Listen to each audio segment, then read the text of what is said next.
नमस्कार मंडळी, कशा आहात तुम्ही? मी ठीक आहे आणि आशा करते तुम्ही ठीक असाल.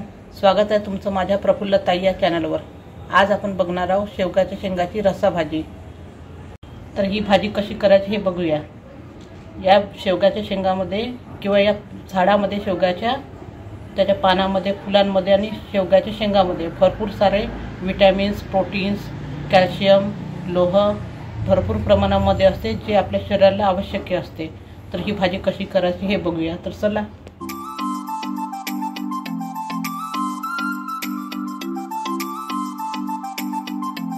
इथे आपण शेवगाच्या शेंगाचा रस्सा भाजी करायला शेवगा घेतलेले आहे. शेवगाच्या शेंगा याला कुठे कुठे मुंगण्याच्या शेंगा पण म्हणतात.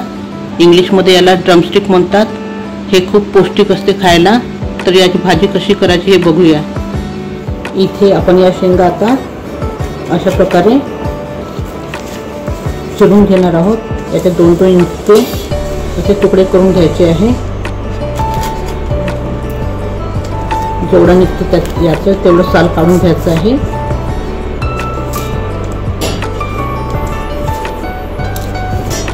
असे साल निघतात त्याच्यावाले असे काढून घ्यायचे.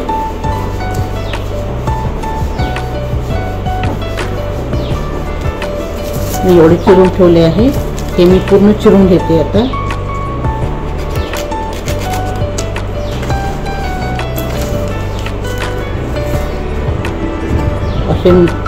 असे आपल्याला 2 किंवा 2.5 इंचाचे तुकडे करून घ्यायचे आहे.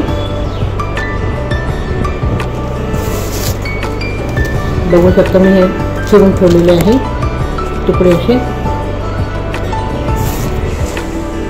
इथे मी शेवगाच्या शेंगाचे 2 ते 2.5 इंच असे तुकडे करून घेतलेले आहे आणि जेवढे निघते तेवढे साल याचे काढून घेतलेले आहे. जास्त साल काढायचे नाहीये. आता याला आपण स्वच्छ पाण्याने धुवून घ्यायचे आहे. इथे मी स्वच्छ पाण्याने धुतलेले आहे. इथे आता आपल्याला भाजी करायसाठी 2 कांदे घेतले. मी एक खोबऱ्याचा तुकडा घेतलेला आहे. याला गॅसवर भाजून घ्यायचं आहे. इथे कांदा आणि खोबरं भाजण्याच्या अगोदर कांद्याला उभा आणि आडवा असा काप करून घ्यायचा आहे. इथे आपण कांदा आणि खोबरं भाजून घेतलेलं आहे. इथे आपण भाजी करता काही साहित्य घेतलेले आहे.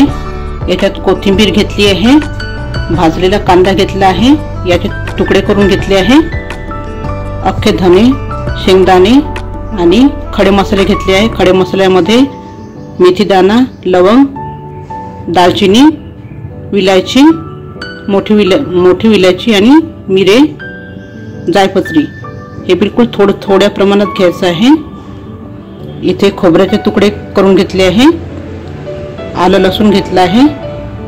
याचा आता आपल्याला मिक्सरमध्ये छान वाटून घ्यायचं आहे पाणी घालून. इथे आपण मिक्सरमध्ये पाणी घालून वाटून घेतलेलं आहे. इथे आपण 2 टोमॅटो घेतले स्वच्छ धुवून.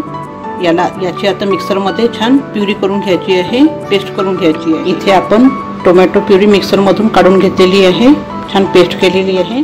आता इथे आपण भाजी फोडणी घालणार आहे. इथे मी एक पातेलं घेतलेलं आहे. यामध्ये आपण तेल टाकून द्यायचं आहे.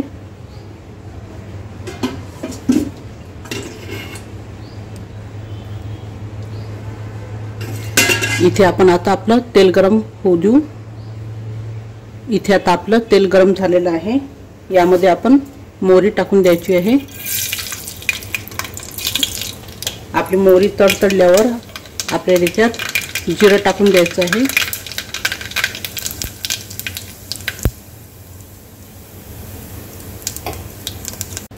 यामध्ये आपण आता कढीपत्ता टाकून द्यायचा आहे.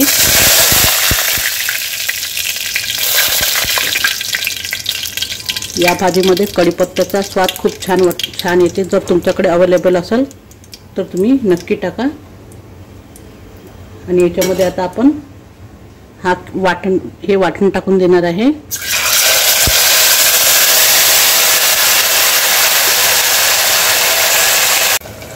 इथे हे वाटण आपण छान परतून घ्यायचं आहे. याला 2 ते 3 मिनिटं छान परतून घ्यायचं. तेल सुटेपर्यंत मी परतून घेत आहे.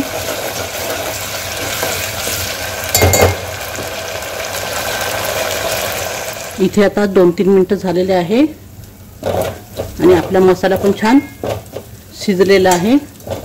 बघू शकता इथे आजूबाजूला याच्या तेल सुटलेलं आहे आणि मसालाही हलका झालेला आहे, म्हणजे समजायचं की आपला हा मसाला छानपैकी झालेला आहे। याला मंद गॅसवर आपण शिजवून घेतलेला आहे। आता यामध्ये आपण काही कोरडे मसाले टाकायचे आहे।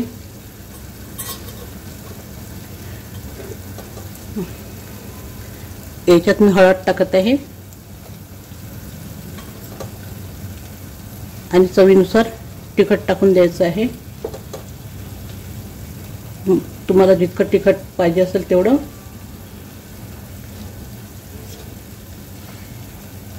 धनेपूड टाकायची आहे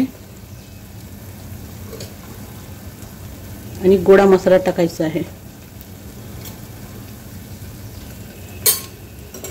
आणि याला छान परत 2 मिनिटं परतून घ्यायचं आहे, म्हणजे आपल्या मसाल्यातला जो काही फ्लेवर असतो तो थोडासा गरम झाल्यावर याच्यामध्ये उतरतो, म्हणून 2 मिनिटं फक्त परतून घ्यायचं आहे।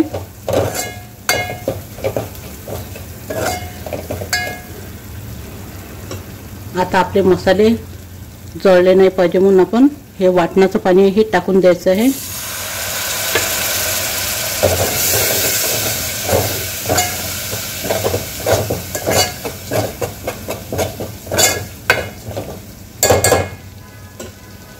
यामध्ये आता आपल्याला टोमॅटो टाकून द्यायचे आहे आणि छान परतून घ्यायचं आहे। 2-3 मिनिटं हे टमाटर छान मऊ होतपर्यंत।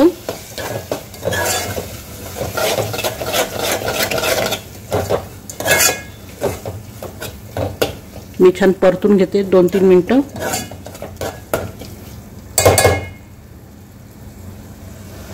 आता इथे बघू शकता आपले टमाटर छान मऊ झाले आहे, शिजले आहे।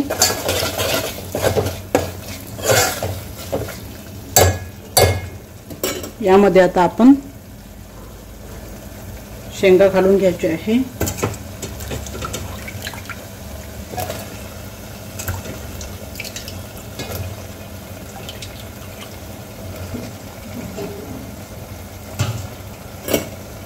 आणि याला छान परतून घ्यायचं आहे।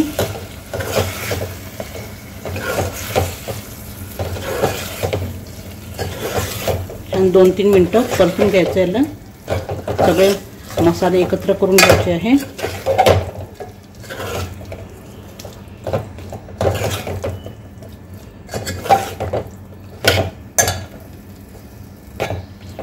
आपले मसाले छान एकत्र झाले आहे।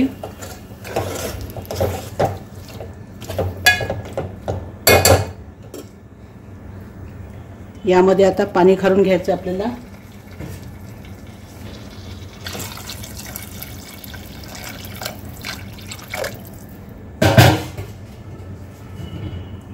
पाणी थोडंसं मध्यमच घालायचं आहे, ना कमी घालायचं आहे ना जास्त घालायचं आहे, कारण की आपला हा रसा आपोआप जेव्हा शेंगा शिजते, भाजी शिजते तेव्हा थोडासा घट्ट होतो। तर एवढं पाणी टाकायचं आहे आपलं।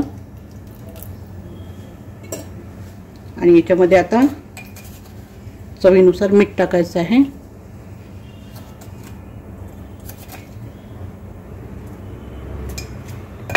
आणि परत एकदा फिरवून घ्यायचं आहे आपल्याला, हलवून घ्यायचं छान।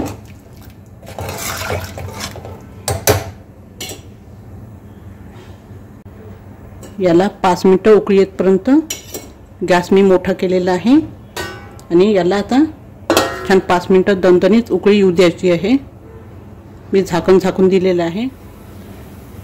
इथे 5 मिनिटं झालेले आहे। आपण बघूया आपली भाजीला उकळी आली की नाही ती। आपल्या भाजीला छान उकळी आलेली आहे। आता याला एकदा छान हलवून देऊ आपण भाजी। आणि मी गॅस कमी करून देते एकदम आणि मी हे झाकण ठेवून आपल्या शेंगा शिजतपर्यंत या भाजीला 5-10 मिनिटं शिजू देऊया। इथे 5-10 मिनिटं झालेले आहे। आपण बघूया आपली भाजी शिजली की नाही ती।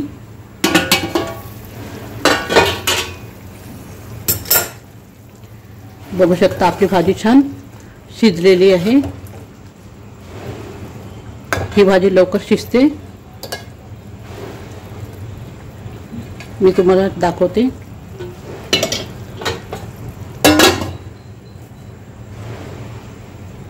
याच्यात असा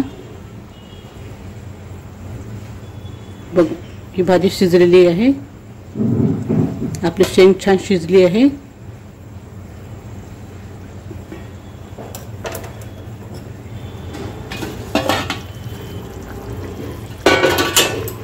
आता यामध्ये आपण कोथिंबीर टाकून देऊया।